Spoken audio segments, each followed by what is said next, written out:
Hello everyone. तो आज हमारा टॉपिक है ग्रोथ एंड डेवलपमेंट, जिसमें हम ग्रोथ एंड डेवलपमेंट में अभी हम पहले बात करेंगे ग्रोथ की। तो ग्रोथ क्या होती है? Growth is the increase in size of body due to the multiplication of cells. Growth हमारी जो होती है वो हमारा जो इंक्रीज होता है हमारा बॉडी का size due to multiplication of cells, उसको हम ग्रोथ बोलते हैं। फॉर एग्जांपल हमारी जो हाइट होती है या हमारा जो वेट होता है, वेट हमारा इंक्रीज होता है, हाइट हमारी इंक्रीज होती है, तो हम उसको ग्रोथ बोलते हैं। और यहाँ पर हमने ग्रोथ को दो दो पार्ट्स में हमने डिवाइड किया है। एक पार्ट है हमारा प्रीनेटल पीरियड और एक होता है हमारा पोस्टनेटल पीरियड। प्रीनेटल पीरियड हमारा क्या होता है? प्रीनेटल पीरियड हमारा वो पीरियड होता है जो हमारे बॉर्न से पहले का पीरियड होता है।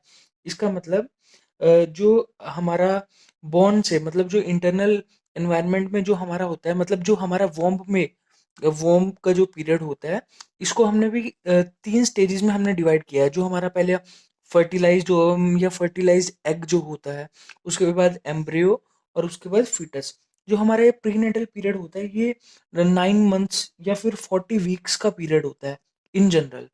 और उसके बाद हमारा आता है पोस्ट नेटल पीरियड। हम यहाँ पर पोस्ट नेटल पीरियड के बारे में मेनली हम बात करते हैं। हमने पोस्ट नेटल पीरियड का मतलब जब बच्चे का बॉर्न हो चुका होता है, बॉर्न होने के बाद हमने इसको 4 स्टेजेस में हमने डिवाइड किया है। इसमें सबसे पहली स्टेज जो आती है वो आती है हमारी इन्फेंसी की स्टेज। इन्फेंसी की स्टेज हमारी 0 to 2 ईयर्स, जो बर्थ के बाद जो 0 to जो पहले 2 साल जो होते हैं वो हमारे इन्फेंसी के अंदर आते हैं। ठीक है, उसके बाद हमारा आता है चाइल्डहुड। चाइल्डहुड को हमने 2 to 11 की एज हमने दी है, जिसमें हम इसको फर्दर हम डिवाइड कर सकते हैं एक अर्ली चाइल्डहुड और एक लेटर चाइल्डहुड। 2 to 6 तो हमारी होती है अर्ली चाइल्डहुड एंड 7 to 11 हमारी होती है लेटर चाइल्डहुड। उसके बाद हमारा पीरियड आता है एडोलेसेंस का। एडोलेसेंस आपको पता ही है, जैसे कि जो हमारा जो प्यूबर्टी का टाइम होता है जिसमें हमारे हार्मोनल ग्रोथ होती है, वो हमारा एडोलेसेंस का टाइम होता है। ठीक है, उसको हम एडोलेसेंस के नाम से जानते हैं। उसके बाद हमारा लास्ट आता है एडल्टहुड। जो एडोलेसेंस के बाद जो हमारा पीरियड आता है वो हमारा आता है एडल्टहुड। इसमें हमारे जो रिप्रोडक्टिव ऑर्गन्स वगैरह होते हैं वो फुली डेवलप्ड हो चुके होते हैं। ठीक है, और ये था हमारा पोस्टनेटल पीरियड। तो ये था हमारा पूरा ग्रोथ का कंसेप्ट। इसके बाद हम बात करेंगे डेवलपमेंट के कंसेप्ट की। तो भाई अब हम बात करते हैं डेवलपमेंट की। तो डेवलपमेंट क्या होता है कि डेवलपमेंट एक बहुत वाइड कॉन्सेप्ट है। डेवलपमेंट हम बोल सकते हैं कि डेवलपमेंट क्वालिटेटिव चेंजेस होते हैं एक इंडिविजुअल में। जैसे जो ग्रोथ होती है वो तो हमारी क्वांटिटेटिव होती है, जिसको हम डायरेक्टली मेजर कर सकते हैं, लेकिन इसको हम डायरेक्टली मेजर नहीं कर सकते। इसलिए इसलिए क्वालिटेटिव चेंजेस होते हैं।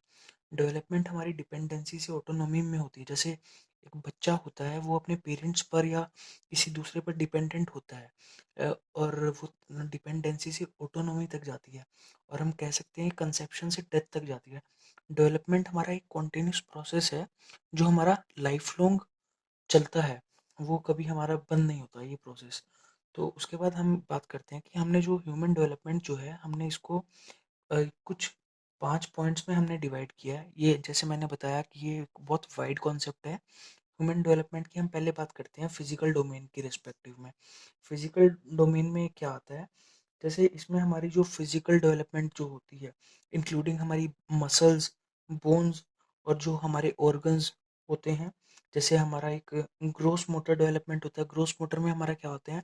जो हमारे बड़े जो मसल्स हैं, जैसे हमारी लेग्स की हो गई और आर्म्स की हो गई, ये हमारी मसल्स हैं, इनकी डेवलपमेंट ये आती है हमारी ग्रोस में, ग्रोस मोटर डेवलपमेंट में।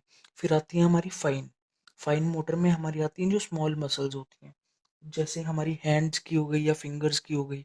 ठीक है, और एक हमारा सेंसरी डेवलपमेंट जो हमारी सेंसेस हैं, जैसे vision, taste, smell, touch, hearing, ये जो हमारी 5 सेंसेस हैं, इनकी डेवलपमेंट भी हमारी फिजिकल डोमेन में आती है। उसके बाद हमारा सेकंड आता है कॉग्निटिव डेवलपमेंट। जैसे कॉग्निटिव, आपको पता है कि कॉग्निटिव हमारा माइंड से रिलेटेड होता है। कॉग्निटिव में हमारा क्या क्या प्रोसेस आएंगे? से थिंकिंग हो गया, परसेप्शन हो गया, मेमोरी, रीजनिंग, प्रॉब्लम सॉल्विंग और एब्स्ट्रैक्ट थिंकिंग, ये सारे हमारे कॉन्सेप्ट आएंगे कॉग्निटिव डोमेन के अंदर। उसके बाद आता है हमारा मोरल डोमेन। मोरल डोमेन में हमारा क्या आता है? In general moral moral domain में हम बात करते हैं कि कोई चीज़ राइट और रोंग कब है, राइट और रोंग कब है, उसका जब जजमेंट करने लगे इंसान, तो उसकी वो डेवलपमेंट हो जाती है, ठीक है। और इसके बाद हमारा आता है सोशल डोमेन। सोशल डोमेन में क्या आता है कि बच्चा कितना इंटरेक्टिव है, कैसे वो कम्युनिकेट करता है, जो सोसाइटी की नॉर्म्स हैं वो उनको कैसे फॉलो करता है, उनके साथ कैसे एडजस्ट कर पाता है, वो सारा आपका सोशल डोमेन में आता है। उसके बाद आपका आता है इमोशनल डोमेन। इमोशनल डोमेन में कि बच्चा कितना स्टेबल है, इमोशनली कितना स्टेबल है, तो ये सब आपका इमोशनल डोमेन में आता है। तो ये था आपका डेवलपमेंट का पार्ट। इसके बाद अब हम डिस्कस करेंगे, डिफरेंशिएट करेंगे ग्रोथ और डेवलपमेंट के बारे में। तो चलिए एक बार ग्रोथ और डेवलपमेंट के बीच में डिफरेंस की बात कर लेते हैं। तो ग्रोथ, सबसे पहला पॉइंट आता है, ग्रोथ हमारा क्वांटिटेटिव होता है, क्योंकि हम इसको डायरेक्टली मेजर कर सकते हैं। जैसे आपका वेट है, आप उसको केजी में डायरेक्टली मेजर कर सकते हैं, हाइट को आप डायरेक्टली मेजर कर सकते हैं। लेकिन डेवलपमेंट क्वालिटेटिव है, जैसे पर्सनैलिटी और आईक्यू, इन चीज़ों को आप डायरेक्टली मेजर नहीं कर सकते, ठीक है। उसके बाद जो ग्रोथ होती है वो आपकी फिजिकल एस्पेक्ट्स पर ही सिर्फ काम करती है, ठीक है। लेकिन डेवलपमेंट, जैसे मैंने बताया था कि बहुत वाइड कॉन्सेप्ट है, तो इसमें आपका फिजिकल, कॉग्निटिव, सोशल, इमोशनल और लैंग्वेज, ये सारी चीज़ें इसमें इन्वॉल्व होती हैं।